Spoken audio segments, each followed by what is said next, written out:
Hablaremos hoy de la vuelta al mundo de Magallanes y Juan Sebastián Elcano.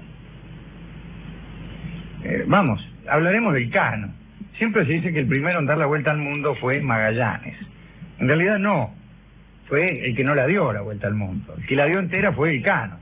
Y después la empezó Magallanes y la terminó Elcano, como si Elcano se hubiera subido en las Islas Molucas. Pues no, Elcano se subió cuando empezó el viaje, así que lo hizo todo. No habrá comandado la expedición, bueno, ¿qué quieren que haga? Pero si alguien dio la vuelta al mundo, ese fue Juan Sebastián Elcano, y si alguien no la dio, ese fue Magallanes. Elcano nació en Guetaria, un pequeño pueblo vasco, en el año 1476. Sus primeras intervenciones en el mar aparecen en las crónicas recién a partir del año 1509, cuando al mando de una nave de su propiedad intervino en una expedición militar a Argel que dirigía el cardenal Cisneros. El sol estallaba en Argel. Elcano no fue bien remunerado, a pesar de prestar servicios excelentes, y tuvo que vender el barco a unos extranjeros para pagar unas deudas que tenía. En aquel tiempo tener deudas era una cosa seria, no como ahora que no te pagan. Pero no, era ciertamente una cosa horrible. Podías ir preso por deudas, por someterse a duros trabajos que te encomendaba la justicia. Deber dinero era un crimen comparable al homicidio, ¿no? Pobre Elcano. Y así fue como Elcano, obligado por la ley, debió enrolarse en una flota de la que muy pocos querían formar parte. Y se trataba de la expedición que debía llevar a Magallanes hasta las Islas Molucas, pero por el otro lado, por occidente. Iban a atravesar el estrecho que, según se conjeturaba, comunicaba en el extremo más meridional de Sudamérica el Atlántico con el que hasta entonces se llamaba Mar del Sur. Justamente el que le iba a poner el nombre actual de Océano Pacífico iba a ser el propio Magallanes. A principios del siglo XVI, Europa todavía no tenía las sabrosas especias orientales de las que siempre se nos hablaba en el colegio primario cuando se mencionaban las causas del viaje de Colón. A nosotros nos parecía, digo a los alumnos que éramos un poco incultos, nos parecía poca cosa. Nos parecía que ir a un viaje de esa naturaleza para ver si conseguían un poco de pimienta, era demasiado, y efectivamente era demasiado. Cuando ustedes oigan decir que era para condimentar los alimentos, que Colón fue a buscar las Indias por occidente, díganle, no sería para tanto, no serían tan exquisitos estos hombres. Pero lo que sí es cierto es que era un gran negocio, el negocio de las especies. Y no de las especies, como dicen algunos, ¿no? Este fue Darwin, el que navegó al occidente en busca del camino de las especies. Pues bien, el camino para traer el chimichurri desde los países del este era larguísimo y por tierra, y muchas veces estos pimientos, estos morrones, eran robados por los salteadores de camino. Entonces Fernando de Magallanes pensó que tendría que haber una ruta más fácil y segura, sabiendo lo que le había ocurrido a Colón.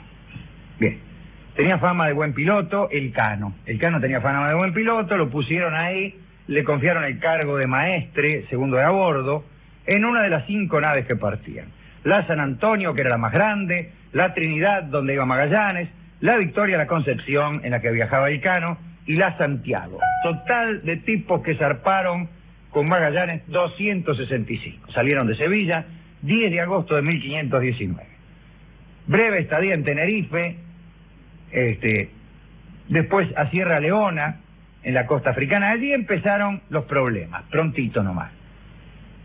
No habíamos llegado a Sierra Leona y ya empezaron los líos.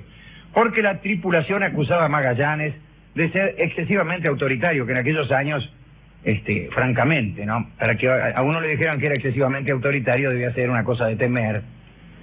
Y efectivamente Magallanes era un individuo despótico, que no admitía el menor reparo a sus decisiones, que nunca consultaba con los restantes jefes de la flota, A uno lo mandó al cepo porque quería compartir la jefatura de no sé qué, bueno, todas esas cosas.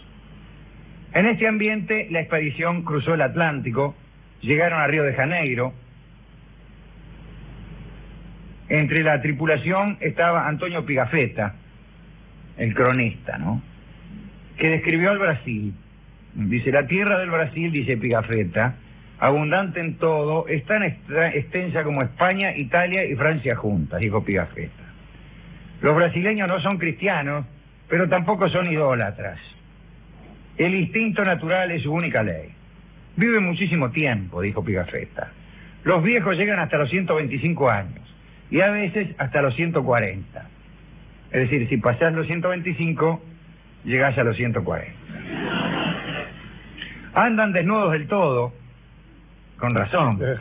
Tanto mujeres como hombres comen a veces carne humana, pero solo la de los enemigos. Ah, está bien. Bueno, parece que Pigafetta, Elcano y Magallanes disfrutaron de los encantos de las muchachas brasileñas a cambio de cuchillos y de cosas así. Dice yo, no sé, utensilios de cocina, no sé. Después siguieron bordeando las costas de Sudamérica y el 10 de enero de 1520 los vigías señalaron una amplia ensenada que se adentraba en tierra y Magallanes dijo, aquí está el paso que estoy buscando, ¿eh? Y la ubicación de esta ensenada coincidía con los mapas secretos que tenía Magallanes, que solo él consultaba. Era el Río de la Plata. No es. Dijeron, se metieron adentro porque dijeron, che, no es. Es un río esto, y sale para allá, dijeron. Bueno, siguieron hacia el sur, llamaron Patagonia a una región donde habitaban lo que a ellos les parecían unos gigantes de pies descomunales, los llamaron patagones, y antes de llegar estuvieron también en el puerto denominado San Julián, donde también había unos gigantes amigables. Pigafetta describió a las mujeres, no son tan grandes como los hombres, pero sí más gordas. Su busto colgante tiene más de 1 pie de longitud. Nos parecieron bastante feas.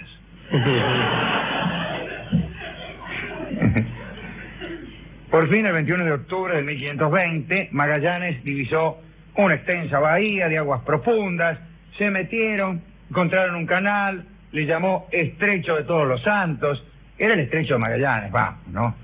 Travesía, quiebres, vueltas, ramificaciones sin salida, pocas señales de vida avistaron por allí, pero sí el resplandor de muchas hogueras tierra adentro, ¿eh?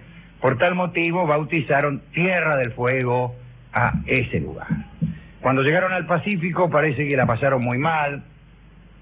La San Antonio se volvió, la Santiago se había estrellado contra unos peñascos. Navegaron por ese mar 3 meses y 20 días sin probar alimentos frescos. Los agarró una calma chicha y no salían ni para atrás ni para adelante. Por eso le llamó Pacífico aquel océano. Comían galleta, pero la galleta se había convertido en un polvo mezclado con gusanos que tenía un hedor insoportable por estar mojada con orina de rata. El agua estaba podrida y para no morir de hambre comían pedazos del cuero con el que se había recubierto el palo mayor. Y estaba tan duro el cuero que había que mojarlo durante 4 o 5 días para ablandarlo un cacho, ¿no?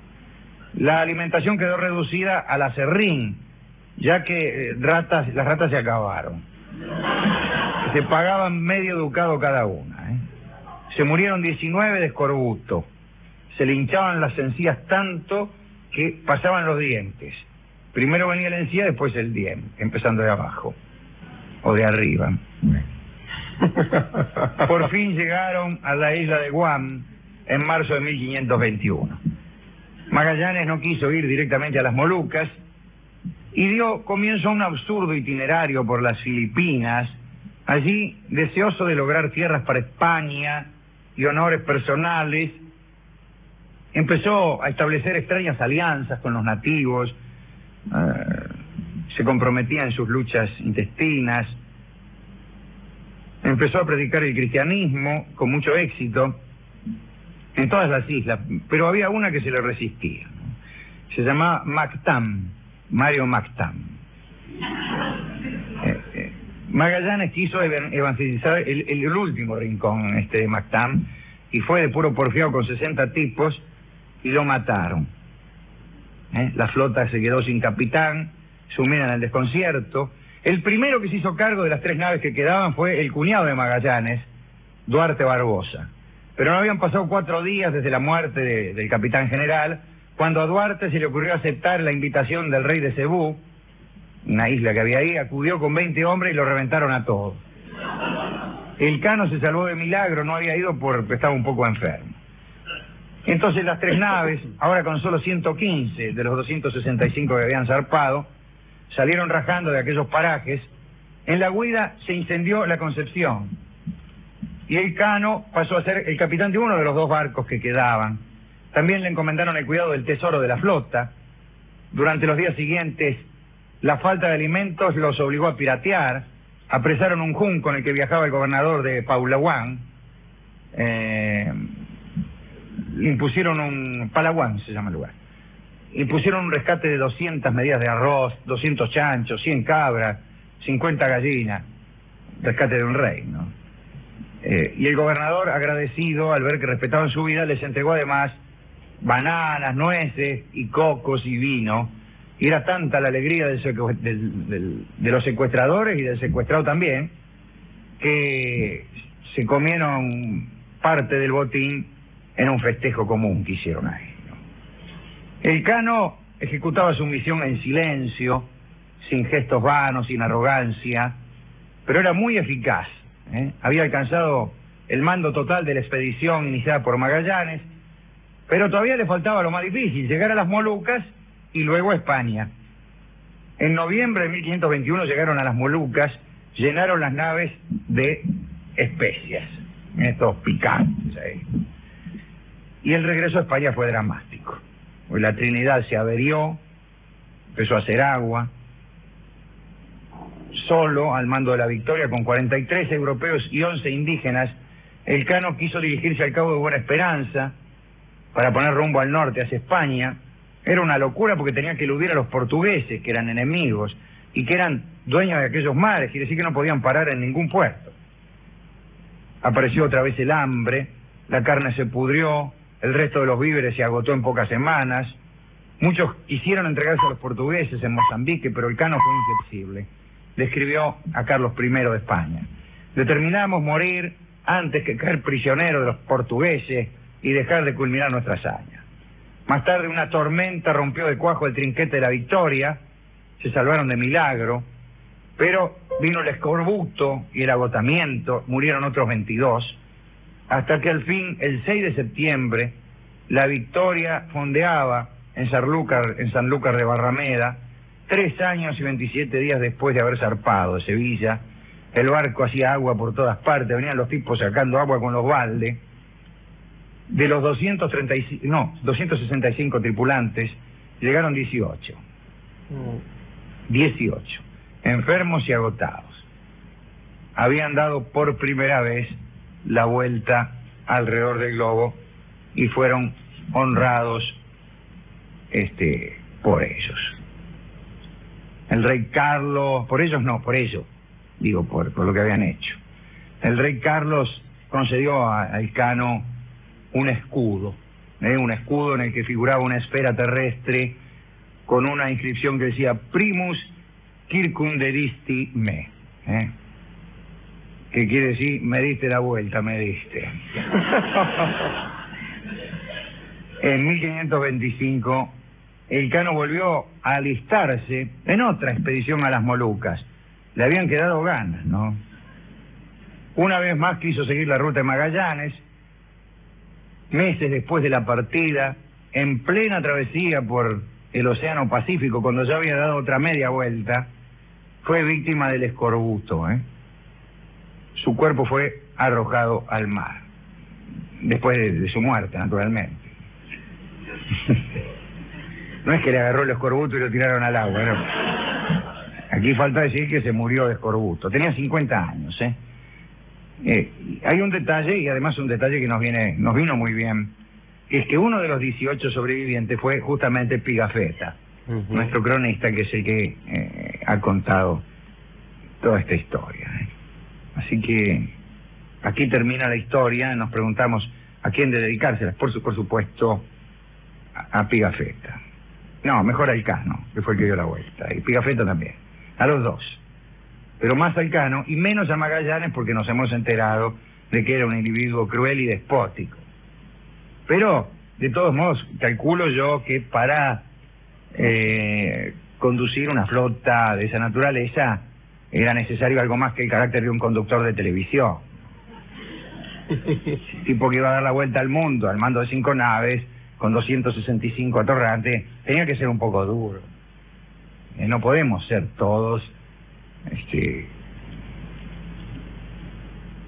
de Amnistía Internacional en ese sitio, no se podía. Pero de todos modos nos caí antipático porque Elcano era mejor. No hacía bandera, no le pegaba a nadie. Y después le dio toda la vuelta. Y dio toda la vuelta. Y vamos a dar la vuelta y todo. Con Elcano la vuelta vamos a dar. Con Elcano la vuelta vamos a dar. Que de la mano de Juan Elcano. Que de la mano. Está bien. ¿A qué otra gente? Bueno, no hay gente muy simpática. Bueno, el gobernador de Palaguán, que puso los chanchos. Bueno, nuestros amigos, los patagones, que tenían los tehuelches, calculo yo, que eran gente de elevada estatura, pero de ningún modo gigantes. A nuestros amigos de Tierra del Fuego, que nos escuchan, prendiendo las hogueras, que veía Magallanes. Qué raro que no se encontró con los Yaganes, ¿no? Muy raro. Pero bueno, ya que vamos a ilustrar esto, me gusta, si se lo dedicamos a Elcano, pensar que Elcano dio una vuelta y media. Y de vuelta y media se llama este tango que va a tocar para todos los aventureros que escuchan este programa, don Roberto Grela. Adelante, don Roberto, toque para Elcano.